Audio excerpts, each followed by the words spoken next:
Hello again, everyone, and welcome back.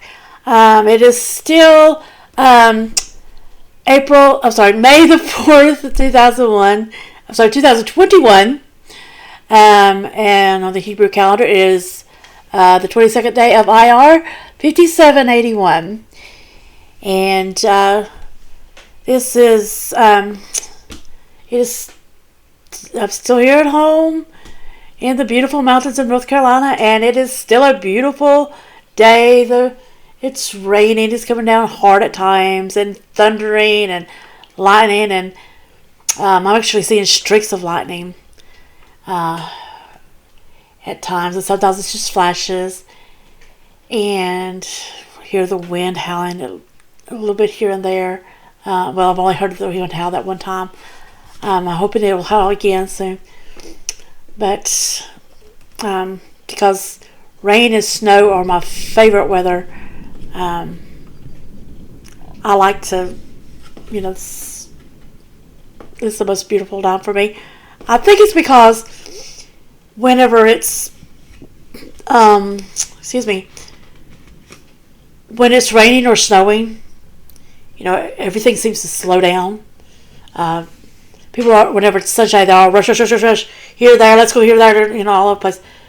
But you just, everybody just seems to slow down and take time and to, you could actually look out, they'll take time to look out and enjoy watching nature and stuff, and it's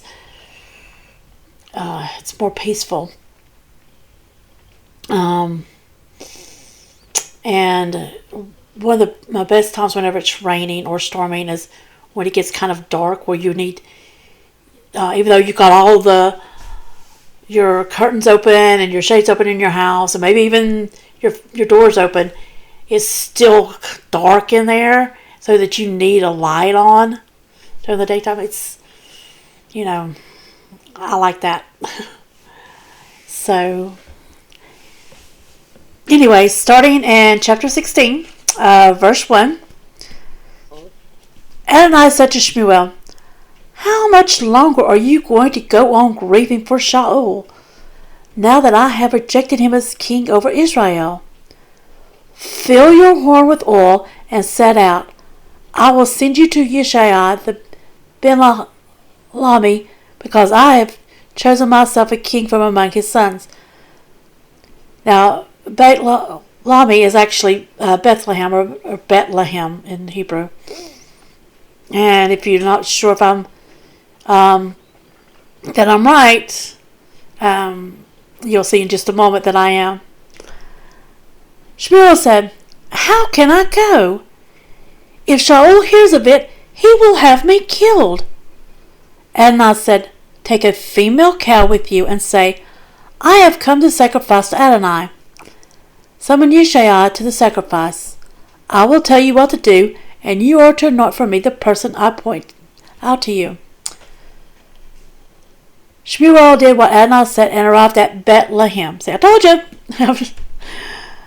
The leaders of the city came trembling to meet him and asked, "Are you coming in peace?" He answered, "In peace. I have come to sacrifice Adonai.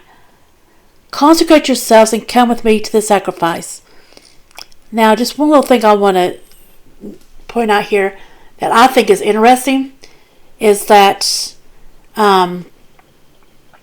King David is from Bethlehem. He was called out of Bethlehem. And we know that Yeshua was born in Bethlehem, and he is from the line of David.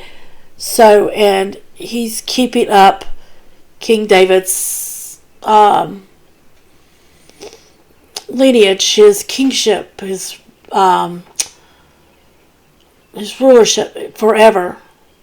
It will never, because God said that his kingship will never be taken out of David's house, and because Yeshua is from the line of David, and he is the king from that line.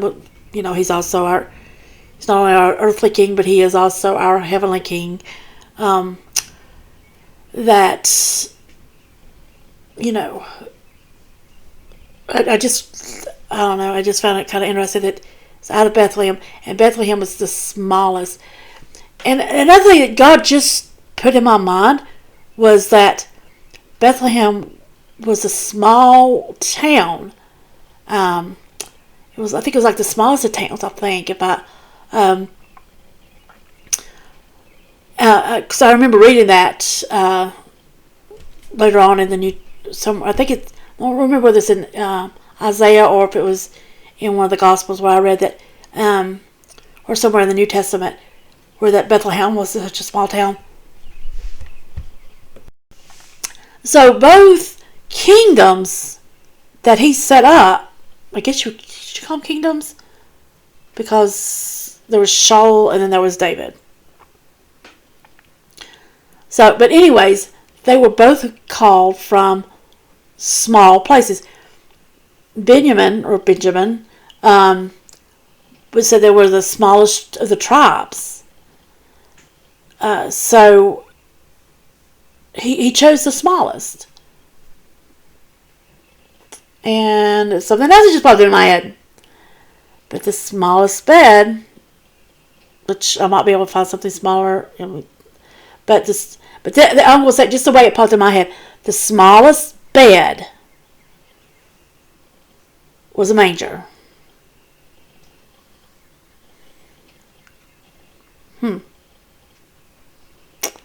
So that's just, I think it's God telling us that you don't have to be something big and great to be great in His eyes and to do great things. He could take the smallest, most insignificant person in the world and make something great out of them. Just like He is with me. And I'm not trying to my own horn or be conceited. Oh, I'm this great, wonderful, awesome person. Come down of it. No. But I'm a nobody. I mean, nobody. You mention my name, people are not going to know my name. Even my legal name, they're not going to know. When you say it, they're not going to know it. Like they would if you said Tom Cruise or Benjamin Netanyahu or I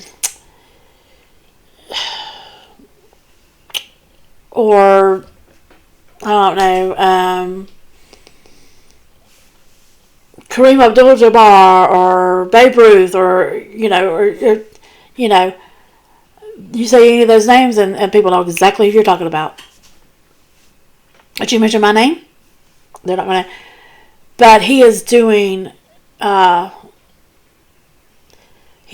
great things with me.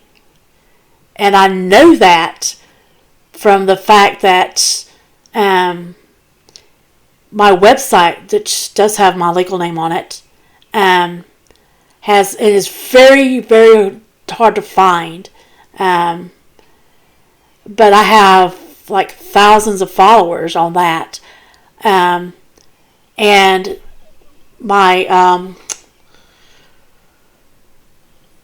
the podcasts, look how many names of these people, these cities that I'm hearing, and some of these cities have have more than one person, more than one person from that city is actually listening. So I've got like 100. Whenever I checked this morning, I had 150 from the time that my first podcast was aired on February 22nd. I have had 100 until today. I have had 150 downloads. So that's 150. So it's just amazing to me, that He's doing all this, and the videos are not getting as many hits yet, and I'm saying yet because I know He's going to drive people to there, just like He has the website. And why would He bless the website with all those followers and bless the and bless the podcast with those followers and not wind up blessing these videos. It's crazy. And with my book, which is now, it's out of print now because it was, it's where I did deep research on the book of Genesis. And I'm going to be going back and doing more research on it like he wants me to, and adding some more stuff to that. And I'm going to be self-publishing it. But when it was published, it wound up being in the publishing company, Tate Publishing. And this was actually the book called Beginnings. And there's my legal name, Lee Smith. But yeah, so they wound up being crooks. And so they went out of business. And even though I never received any money from the sales, I know there were sales I found on eBay where somebody had been selling books, and one person bought the last copy from this one company, and made a note. And I know, because I was keeping up with the tracks of, and I was finding this out like after they'd gone out of business, after Taylor went out of business. But one person had commented, it was the last person that bought the last copy, that they were so excited that they had gotten their copy of that book today. So, I don't know, I have no idea how many books it was being sold, copies were sold. I used to cry because I was being told that they were not selling. And I used to lay there and cry to God, why aren't they selling? I don't understand. This is the way I feel like you've drawn me to, but they're not selling. Come to find out they were. So I know that this is going to go big. Will I make a lot of money from this? Maybe. Maybe not. Right now I'm not making any money. So, I'm putting out all the money out of my own pocket for anything that does. I said I'm not getting, material-wise, I'm getting nothing in return. Spiritual-wise, I'm getting a lot, and I'm getting a huge retirement package, because whenever I leave this earth, whether it be through the rapture or through my death, or I could be raptured away, just like either through the great rapture that it talks about in Revelations, or no, it's not there in Revelations. I think it's in one of the Gospels. Anyways, it's in the New Testament. Anyways, talking about the great rapture. Either that, or he could do me like he did Enoch and Elijah. Just call me up, just pull me up. But I will be spending eternity with God, and so that's, if that's all I get out of it, that's fine, I just want to know that his word's been getting out there, and that's another thing I keep forgetting to ask y'all, is to please share these videos and tell people about the podcast, and when I get my book out, tell them about the book, not to bring money to me, but to get his word spread throughout everywhere in the world, and to this will help people to come to know Christ and to receive salvation. And those of you who have already received salvation, or will be receiving salvation, it helps you to understand what you're reading. That's the whole point of this, because when you go and you're trying to read, it just gets, you don't understand things, and it's because you don't understand, you pull away from it. And I'm speaking from personal experience, because I've been there over and over and over again. I've tried to read it, and it's just, and especially when you get into, like what we were reading earlier about why God, about why he didn't want, he was upset with the way that they treated the ark whenever it came back from the Philistines. You're reading that, you're like, why would you do that, God? Why? I don't understand. And why aren't they being nice about it? You didn't destroy the Philistines because of the way they did the ark. Why are you doing your own people? Well, because we went through that long boring part. We read it all. So, and my deep research is to actually go through all these questions that we have. And I have questions now, and that's one of the things this is why God has wanted me to write these down, is so that He can take notes, and write down any questions that I have.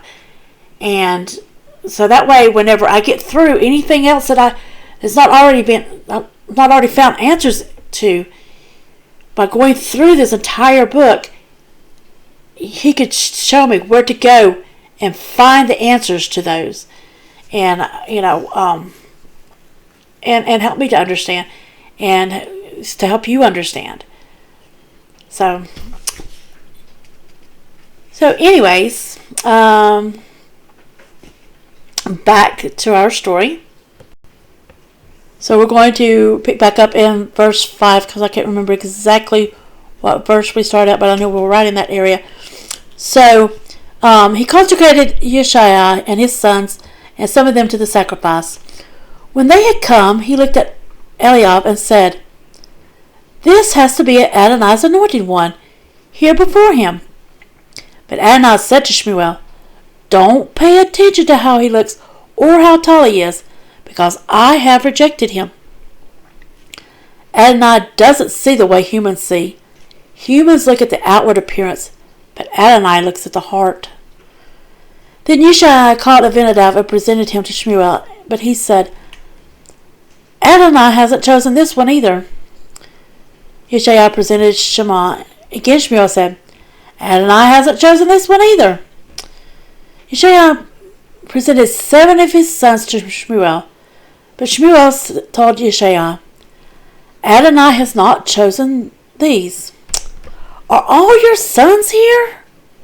Shmuel asked Yeshaiah. He replied, "There is still the youngest. He's out there tending the sheep." Shmuel said to Yeshaiah, "Send and bring him back, because we won't sit down to eat until he gets here." He sent and brought him in, with ruddy cheeks, red hair, and bright eyes. He was a good-looking fellow. Adonai said, "Stand up and anoint him. He's the one." Shmuel took the horn of oil and anointed him there in his brother's presence. From that day on, I had a cough. From that day on, the spirit of Adonai would fall upon David with power. So Shmuel set out and went to Ramah. Now the spirit of Adonai had left Shaul. Instead, an evil spirit from Adonai would suddenly come over him. Shaul's servants said to him, "Do you notice that there's an evil spirit from God that suddenly comes over you? Let our Lord now command your servants who are here with you to look for a man who knows how to play the lyre. Then, if the evil spirit from God comes over you, he will play, and it will do you good." See, that's just another thing. I don't understand what an evil spirit from God would be. So, I'll definitely be looking into that, find that out for us as well. "Find me a man who could play well."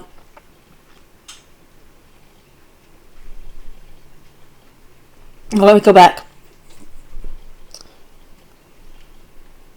Let me go back into verse 16. "Then if the evil spirit from God comes over you, he will play, and it will do you good." Shaul said to his servants, "Find me a man who can play well, and bring him to me." One of the young men answered, "Here, I've seen one of the sons of Yeshaiah, the Betlami, who knows how to play. He's a brave soldier. He can fight, he chooses his words carefully, and he's pleasant looking. Besides, Adonai is with him. So Shaul sent messengers to Yishai, saying, Send me David your son, who is out with the sheep. Yishai took a donkey, loaded it with bread, a skin of wine, and a kid, and sent them with David his son to Shaul. David came to Shaul and presented himself to him. Shaul took a great liking to him and made him his armor-bearer. Shaul sent a message to Yishai, Please let David stay in my service, because I'm pleased with him. So it was that whenever the evil spirit from God came over Shaul, David would take the lyre and play it, with the result that Shaul would find relief and feel better as the evil spirit left him. Chapter 17. And see, the whole reason for the evil spirit, even though I don't exactly understand what the evil spirit is, but was so that David would be brought in to the palace, and God's setting it all up for David to take over. Chapter 17.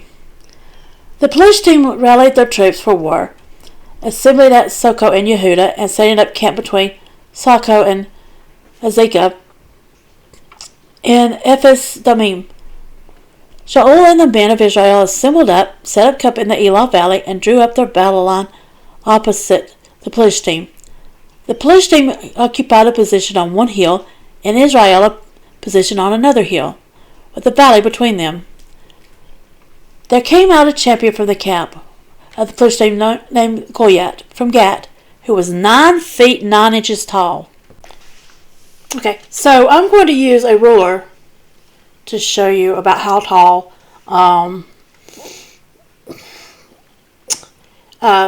Goliath was. So, according to this ruler, we're going to use, because it would be impossible for me to measure out 9 feet, even though this is a 25-foot ruler. But for me to actually show it on the video, it would be possible for me to raise up 9 feet. So we're going to use, say that each inch is 1 foot. Okay, so the average person today is about 6 feet tall. About right here. Okay. All right, so and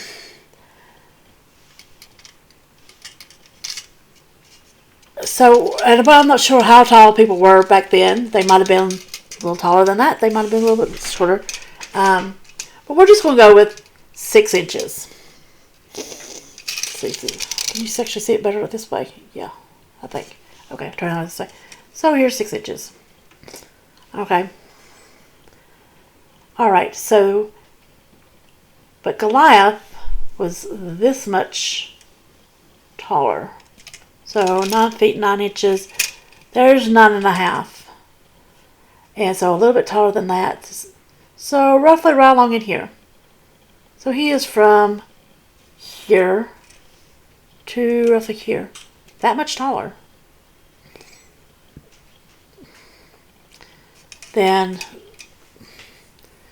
the average person. Which makes me wonder if he was also one of the Nephilim.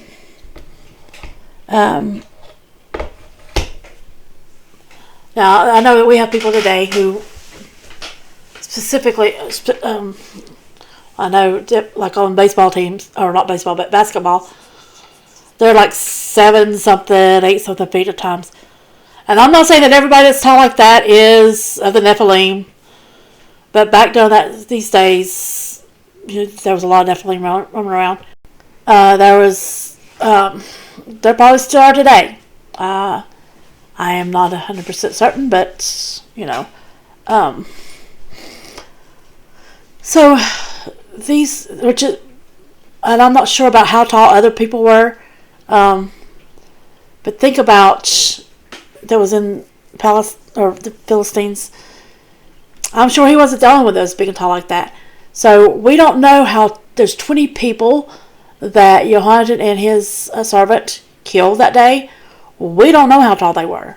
But there's a possibility they were really tall like this and heavy. So it's one thing just for two people to kill, 20 people. If all 22 people involved, the two people that do the killing and then the 20 that fall are all roughly the same size. That's one thing. That's still a great accomplishment. But think about if they were the same size as Goliath, and it's very well possible that they were roughly that same size. That's even more major feat. So but going on in verse 5 of chapter 17, he had a bronze helmet on his head, and he wore a bronze armor plate weighing 120 pounds. So he had to be very, very heavy, very strong to be able to, just his chest plate to weigh 120 pounds and it not bother him. He had bronze armor protecting his legs and a bronze javelin between his shoulders. The shaft of his spear was as big as a weaver's beam, and the iron spearhead weighed 15 pounds. So I have it pulled up here on my phone. This is a picture of a weaver. So this is the upper beam right up here at the top. Oh, let's see. Right there. And then down here is the lower beam. So that's pretty large. And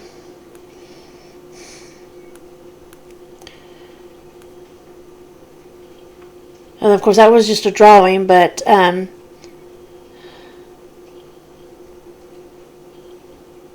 here's another picture of an actual weave.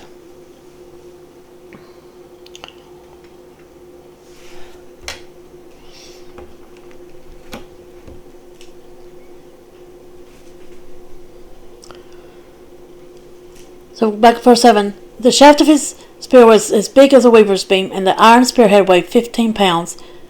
His shield bearer went ahead of him. He stood and yelled at the armies of Israel, "Why come out and draw up a battle line? I am a Philistine, and you are servants of Shaul. So choose a man for yourselves, and let him come down to me. If he can fight me and kill me, we'll be your slaves. But if I beat him and kill him, you will become slaves and serve us." And just another little side note here. So if the purpose of the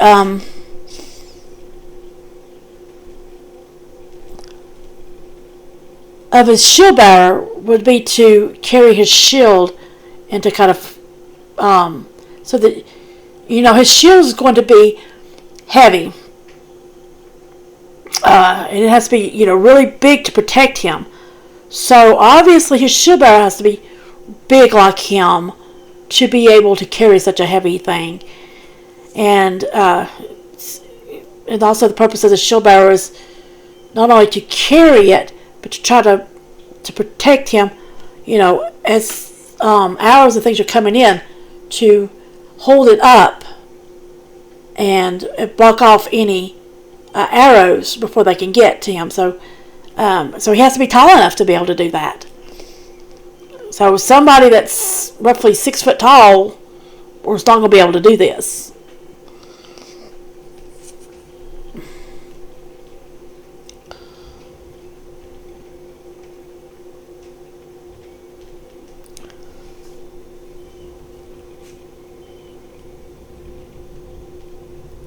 Okay. Verse 10. Let's go back to verse 9. If he can fight me and kill me, we'll be your slaves.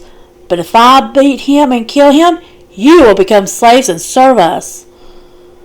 The Philistine added, I challenge Israel's armies today. Give me a man and we'll fight it out. When Shaul and all Israel heard those words of the Philistine, they were shaken and terrified. Now David was the son of that Ephraim from Bethlehem in Yehudah named Yishai. He had 8 sons, and in the time of Shaul he was old. The years had taken their toll. Yishai's 3 oldest sons had followed Shaul to battle. The names of his 3 sons who went to battle were Eliab, the firstborn, next to him Abinadab, and the third Shammah. David was the youngest. The 3 oldest followed Shaul. David went back and forth from Shaul to pasture his father's sheep at Bethlehem. Meanwhile, the Philistine approached with his challenge every morning and evening for 40 days. Now, to me, there must be something special about the number 40. When it came, which we know it is, but this went on for 40 days, and and she was in the wilderness for 40 days, and then the rains with those flood was 40 days, and so there must be something really special reason why God let it go on for 40 days. Verse 17. Yishai said to David his son, "Please take your brothers 5 bushels of this roasted grain and these 10 loaves of bread. Hurry and carry them to your brothers at the camp. Also bring these 10 cheeses to their field officer. Find out if your brothers are well and bring back some token from them. Shaul and your brothers, with all the army of Israel, are in the Elah Valley, battling the Philistine." David got up early in the morning, left the sheep with a helper, took his load, and set out, as Yishai had ordered him. He arrived at the barricade of the camp just as the troops were going out to their battle stations and shouting the war cry. Now, I wonder why David wasn't already out there, so that he could be playing the lyre for Shaul to kind of comfort him during the battle times. Why he went back. Even if he didn't want him there at the battle, why was it left at the palace instead of being sent back to his dad? But we'll probably find out later.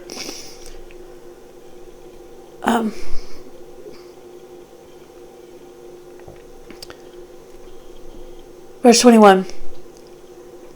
Israel and the Philistine had set up their battle lines facing each other. David left his equipment in charge of the equipment guard, ran to the troops, went to his brothers and asked if they were well.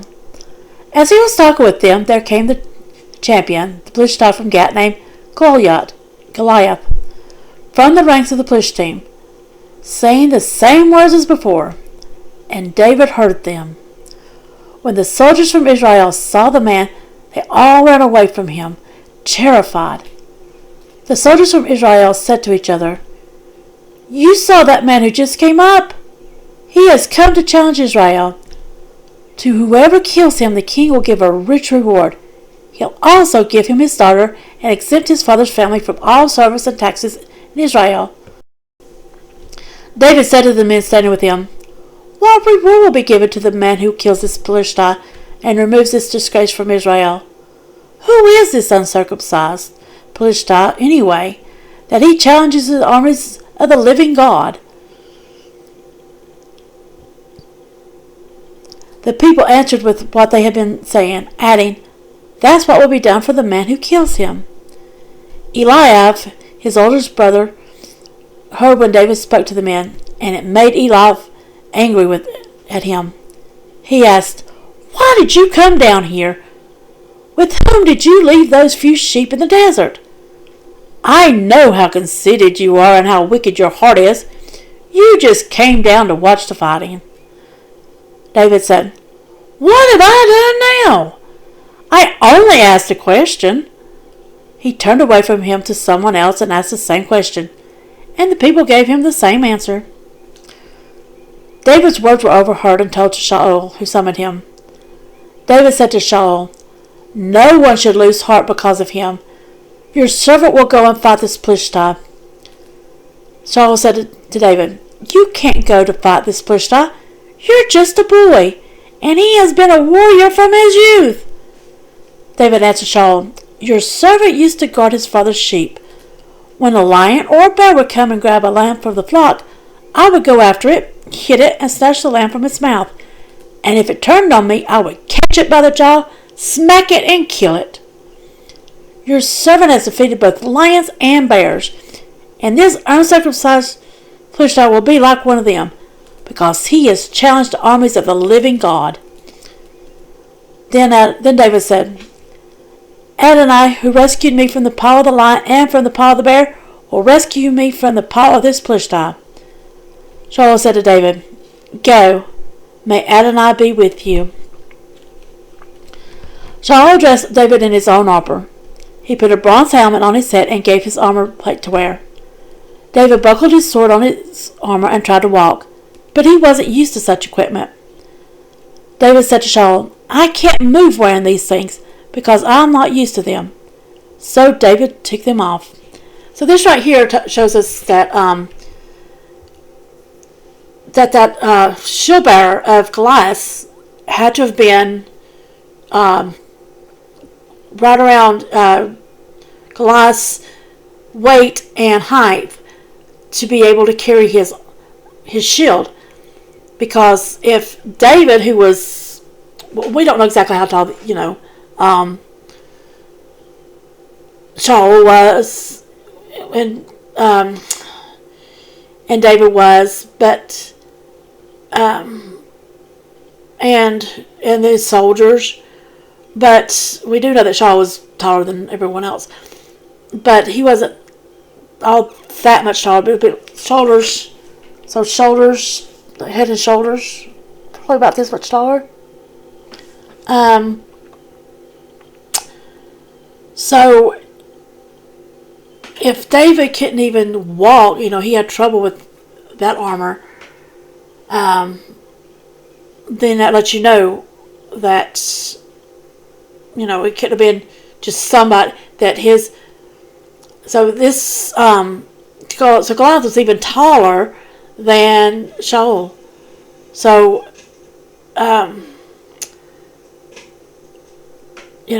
obviously someone David's size or even Shaul's size could not handle the shield. So that lets you know that this shield bearer was not an average sized person.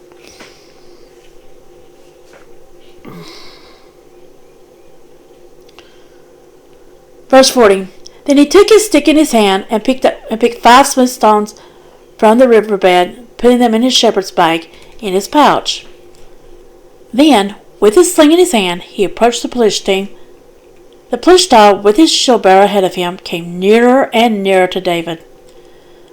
The Philistine took David up and down, the Philistine looked David up and down, and had nothing but scorn for what he saw.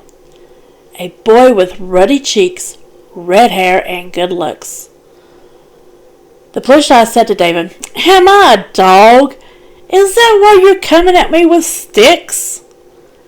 And the Philistine cursed David by his God. And that God is spelled little G-O-D. Then the Philistine said to David, "Come here to me, so I can give your flesh to the birds in the air and the wild animals."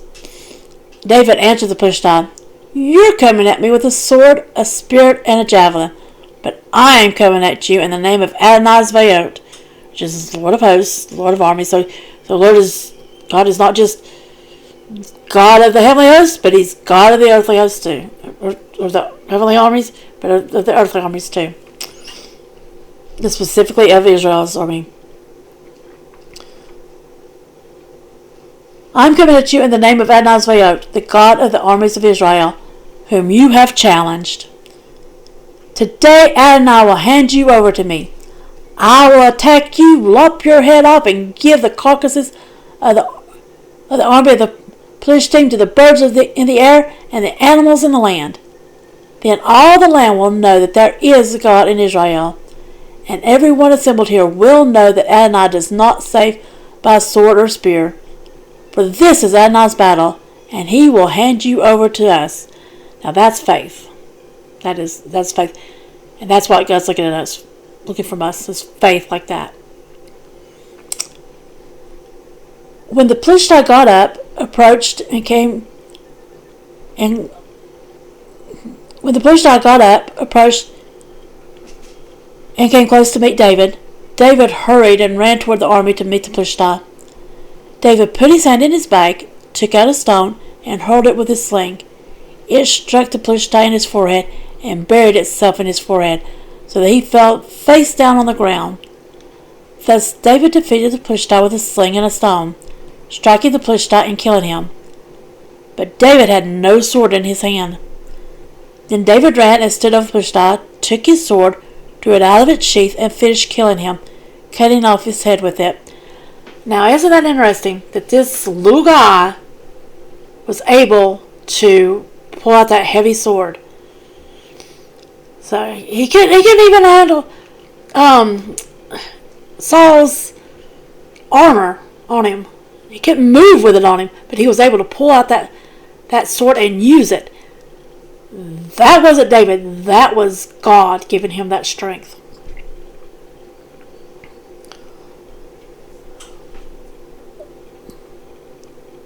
When the Philistines saw that their hero was dead, the men of Israel and Yehudah got up, shouting, and pursued the Philistines all the way to Gath and the gates of Ekron. The wounded Philistine fell down all along the road from Sha'arim to Gath and Ekron. After chasing the Philistine, the army of Israel returned and plundered their camp. David took the head of the Philistine and brought it to Jerusalem, but he put the armor of the Philistine in his tent. When Shaul saw David go out to fight the Philistine, he said to Abner, the army's commander, "Abner, whose son is this boy?" "By your life, O king," Abner replied, "I don't know." The king said, "Find out whose son this boy is." As David returned from killing the Philistine, Abner took him and brought him to Shaul with the head of the Philistine in his hand. Shaul asked him, "Young man, whose son are you?" David answered, "I am the son of your servant Yishai, the Bethlehemite." Now, I wonder why he didn't recognize David whenever David had been at his palace before all this took place, playing for him and bringing him into a happy mood whenever God would bring an evil mood on him. Chapter 18. By the time David had finished speaking to Shaul, Jonathan found himself inwardly drawn by David's character, so that Jonathan loved him as he did himself. That day Shaul took David into his service and would not let him go home to his father's house any more. Jonathan made a covenant with David because he loved him as he did himself. Jonathan removed the cloak he was wearing and gave it to David, his armor too, including his sword, bow, and belt. David would go out, and no matter where Shaul sent him, he was successful. Shaul put him in charge of the fighting men. All the people thought it good, and so did Shaul's servants. As David and the others were returning from the slaughter of the Philistine, the women came out of all the cities of Israel to meet King Shaul, singing and dancing joyfully with tambourines and three-stringed instruments. In their merrymaking, the women sang, "Shaul has killed his thousands, but David his tens of thousands." Shaul became very angry because this song displeased him. He said, "They give David credit for tens of thousands, but me they give credit for only thousands. Now all he lacks is the kingdom." From that day on, Shaul viewed David with suspicion. The following day, an evil spirit from God came powerfully over Shaul, so that he fell into a frenzy in the house. David was there, playing his lyre as on other occasions. This time, Shaul had his spear in his hand, and he threw the spear, thinking, "I will pin David to the wall." But David dodged out of the way twice. Now, actually, when you think about it, it wasn't actually David himself moving himself. It was actually God moving him. Shaul became afraid of David because Adonai was with him and had left Shaul. Therefore Shaul put him at a distance from himself by making him commander over 1,000. His goings and comings became public knowledge. David had great success in all his ways. Adonai was with him. When Shaul saw how very successful he was, he became afraid of him. But all Israel and Yehudah loved David because they knew about all his campaigns. Shaul said to David, "Here's my older daughter, Merav. I will give her to you as your wife. Only continue displaying your courage for me and fight Adonai's battles." Shaul was thinking, "I don't dare touch him, so let the Philistine do away with him." David's response to Shaul was, "Who am I that I should become the king's son-in-law? I don't have any kind of a life, and my father's family has no rank in Israel." However, when it was time for Merav, Shaul's daughter, to be given to David, she was given to Adriel the Meholite as his wife. But Michal, Shaul's daughter, fell in love with David. They told Shaul, and it pleased him. Shaul said, "I'll give her to him, so that she can entrap him, and the Philistine can do away with him." So Shaul said to David, "Today you will become my son-in-law through the second daughter." Shaul ordered his servants to speak privately with David and say, "Look, the king is pleased with you, and all his servants like you, so become the king's son-in-law." Shaul's servants said this to David, but David replied, "Do you think being the king's son-in-law is something to be treated so casually, given that I'm a poor man without a social standing?" Shaul's servants reported back to him how David had responded. Shaul said, "Here's what you are to say to David. The king doesn't want any dowry. He wants 100 foreskins of the Philistine, so that he can have vengeance on the king's enemies." For Shaul was hoping to have David killed by the Philistine. When his servants said these words to David, it pleased David to become the king's son-in-law. Even before the time for him to be married, David got up and set out, he and his men, and killed 200 men of the Philistine. He brought their foreskins and gave all of them to the king in order to become the king's son-in-law. Then Shaul gave him Michal, his daughter, as his wife. Shaul saw and understood that Adonai was with David and that Michal, Shaul's daughter, loved him. This only made Shaul the more afraid of David, so that Shaul became David's enemy for the rest of his life.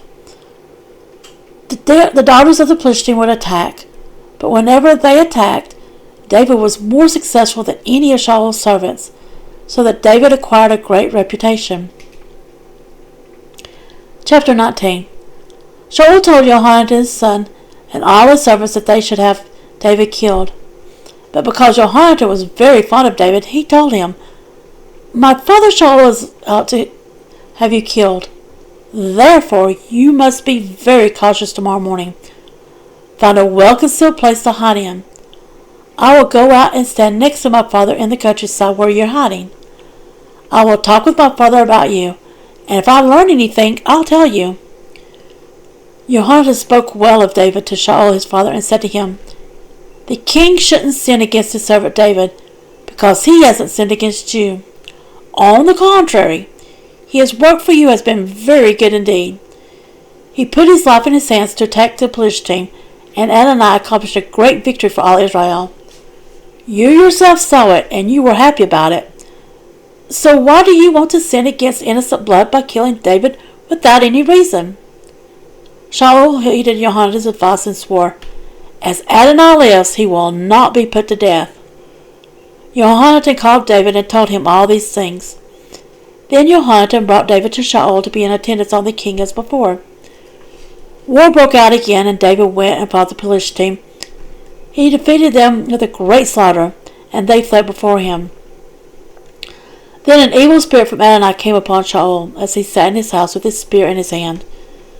David was playing his lyre when Shaul tried to pin David to the wall with a spear, but he dodged it and moved out of Shaul's way, so that the spear stuck in the wall.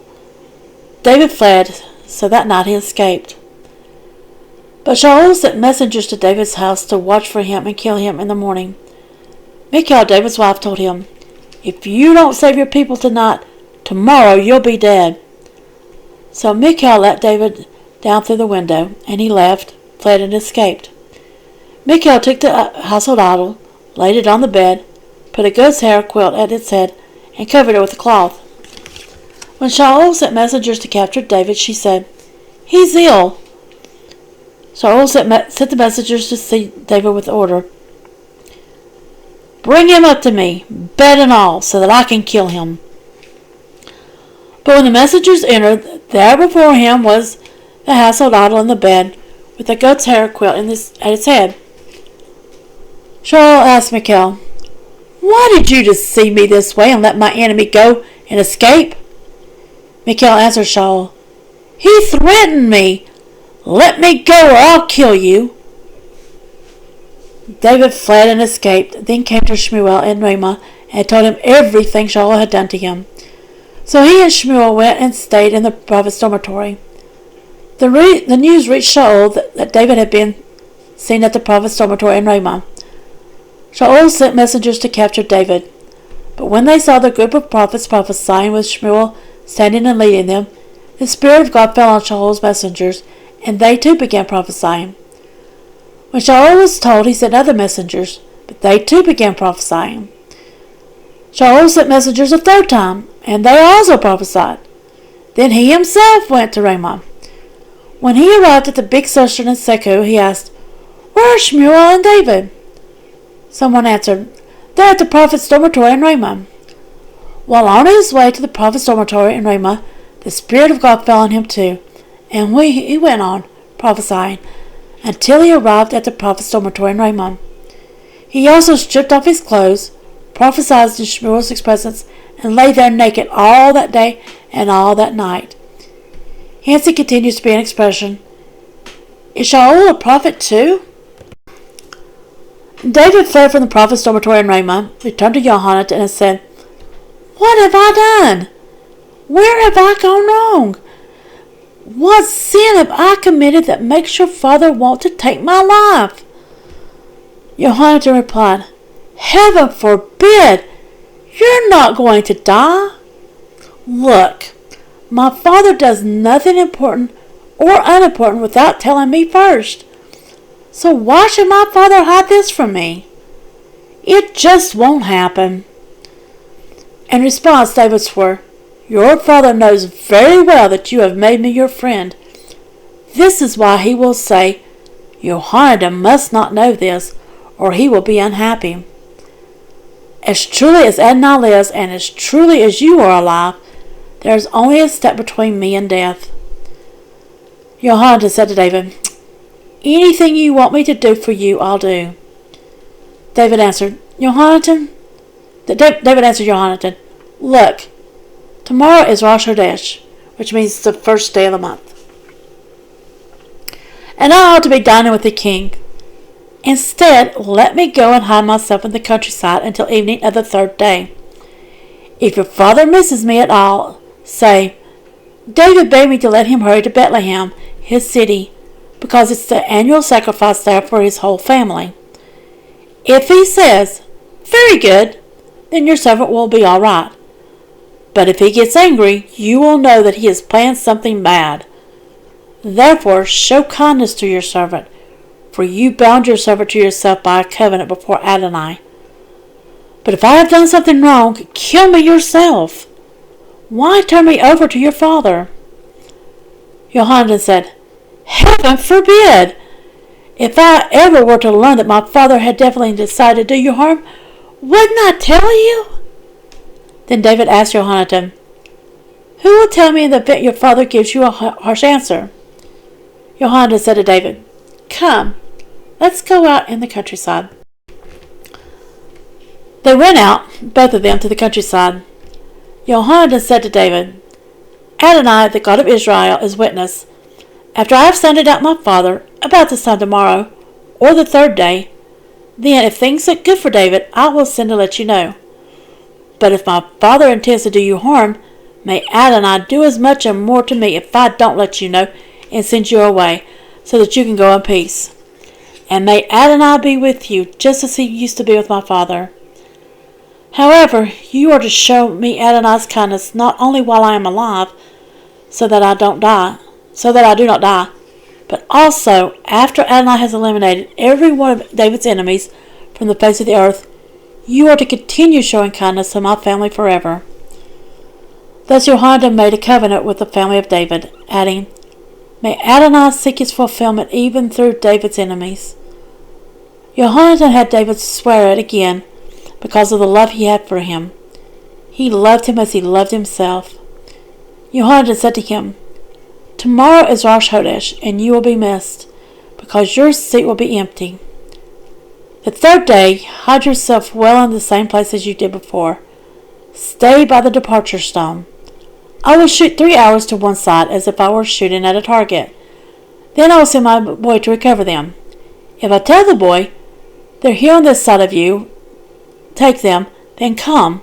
It means that everything is peaceful for you. As Adonai lives, there is nothing wrong. But if I tell the boy, 'The arrows are out there beyond you,' then get going, because Adonai is sending you away. As for the matter we discussed earlier, Adonai is between you and me forever." So David hid himself in the countryside. When Rosh Chodesh came, the king sat down to eat his meal. The king sat at his usual place by the wall. Jehoiada stood up, and Abner sat next to Shaul, but David's place was empty. However, Shaul didn't say anything that day because he thought, "Something has happened to him because he is unclean. Yes, that's it. He isn't clean." The day after Rosh Chodesh, the second day, David's place was empty, and Shaul said to Jehoiada his son, let me go back just a little bit. So, the thing about whether or not David being clean, that goes back to in Leviticus and Deuteronomy and all that, whenever God has given all these rules and regulations about being clean before eating certain meals and participating in certain events. So Saul is thinking that he's become unclean somehow.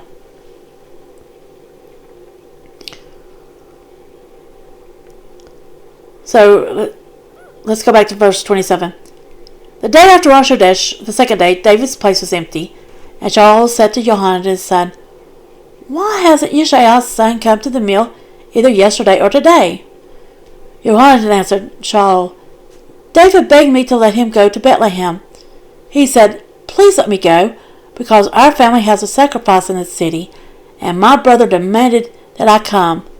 So now, if you look on me favorably, please let me get away and see my brothers.' That's why he hasn't come to the king's table." At that, Shaul flew into a rage at Jehoiada and said, "You crooked rebel! Don't I know that you've made this son of Yishaiah your best friend? You don't care that you're shaming yourself and dishonoring your brother, do you? Because as long as the son of Yishaiah lives on this earth, neither you nor your kingdom will be secure. Now send and bring him here to me. He deserves to die." Jehoiada answered Shaul his father, "Why should he be put to death? What has he done?" But Shaul threw his spear at him, aiming to kill. Jehoiada could no longer doubt that his father was determined to put David to death. Jehoiada got up from the table in a fury, and he ate no food the second day of the month, both because he was upset over David and because his father had put him to shame. The next morning Jehoiada went out into the country at the time he had arranged with David, taking with him a young boy. He told the boy, "Now run and find the arrows I'm about to shoot." As the boy ran, he shot an arrow beyond him. When the boy reached the place where the arrow was that Jehoiada shot, Jehoiada shouted at the boy, "Isn't the arrow beyond you?" Jehoiada continued shouting after the boy, "Quick! Hurry! Don't just stand there!" Jehoiada's boy gathered the arrows and ran to his master. But the boy didn't understand anything about the matter. Only Jehoiada and David understood. Jehoiada gave his weapons to his boy and said to him, "Go, carry them to the city."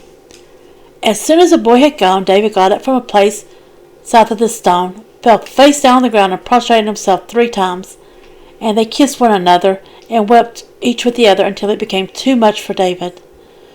Johanan said to David, "Go in peace, because we have sworn, both of us, in the name of Adonai, that Adonai will be between me and you, and between my descendants and yours forever."